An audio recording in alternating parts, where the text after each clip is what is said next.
Walter the Farting Dog by William Kotzwinkle and Glenn Murray. Illustrated by Audrey Coleman.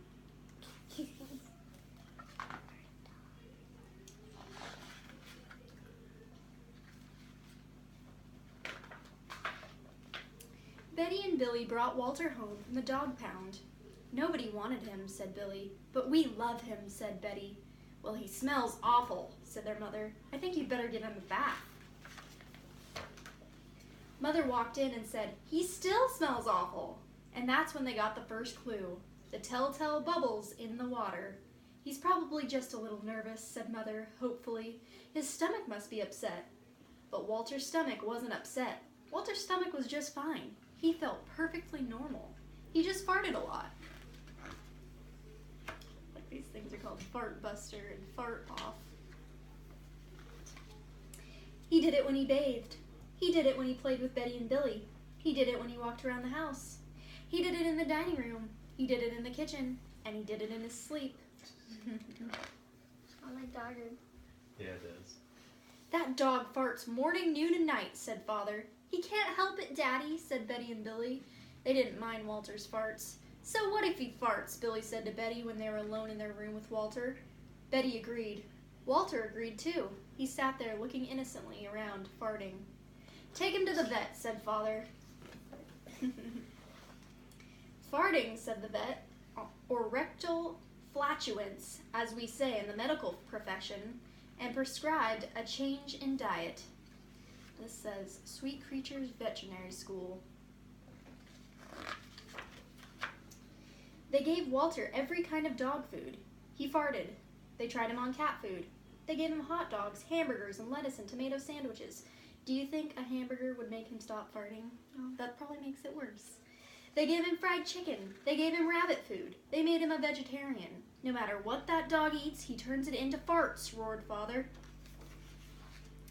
Walter got the blame for everybody else's farts, too. If Uncle Irv let one slip, he just went and stood near Walter. Then all he had to say was, Walter! And everyone would look at poor Walter. Is that Walter? Yeah, that's Walter. And that's Uncle Irv blaming his fart on him. He has to go back to the pound, said Father. No, Daddy, please, begged Betty and Billy. Don't send Walter away. He goes tomorrow, said Father. They pleaded. Walter farted. It was all over. That night, Betty and Billy cried in their beds, and Walter looked at them unhappily. Oh, Walter, said Betty, you've got to stop farting. Because Father is going to send you back to the pound tomorrow, said Billy. Walter knew how serious the situation was. He'd never see Betty and Billy again. He resolved to hold in his farts forever. When Betty and Billy fell asleep, he walked down to the kitchen to see if there was anything around to eat. He managed to open the cupboard door with his nose and found the 25-pound bag of low-fart dog biscuits the vet had prescribed for him, which made him fart even more. Even though he knew they made him fart more, he couldn't resist. He ate the entire bag. Very tasty, said Walter to himself. Fart-free biscuit. And then he went and lay down on the sofa. A gigantic gas bubble began to build inside him. This is going to be trouble, he said to himself nervously. He was afraid of what might happen if he let it go. He thought maybe the house would explode, so he kept it in. It wasn't easy.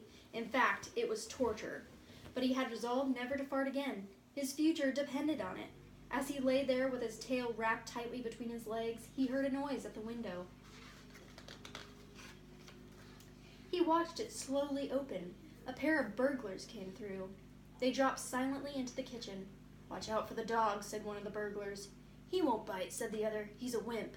Walter might have bitten them, except he was so filled with gas he couldn't move. They tied a rag around his snout so he couldn't bark. Okay, whispered the first burglar. Let's clear the place out. They took everything they could. They took everything they could get their hands on. Walter wanted to stop them, but he was having unbearable gas pains. He rolled on his back and waved his paws in the air. He gnashed his teeth. We've got it all, said the second burglar. Let's go. That's when Walter let it fly. It was the worst fart of his life. It made a tremendous noise and shot him across the room. A hideous cloud filled the air. The burglars clutched their throats, unable to breathe. With tears in their eyes, they raced for the window. They tried to grab their bag with all the valuables in it, but their arms were too weak. "Let's get out of here!" They jumped out the window and ran up the block, choking and gasping for air. Still blinded by Walter's attack, they stepped into the headlights of an approaching police car. "Hold it right there," said the policeman. He's got a spider on his head. When father and mother came down in the morning, they found the open window, and they saw the bag with their valuables in it, and Walter was sitting beside it. He still had the rag tied around his snout. You'd have to say he looked heroic. "He saved the silverware," cried Mother. "He saved the VCR," cried Father. "Good dog, Walter. You're our dog, even if you do fart all the time." And so the family learned to live with Walter, the hero dog. And that's the end of our tale. Walter's Wonder Park, 100% natural gas powered. He runs the whole amusement park.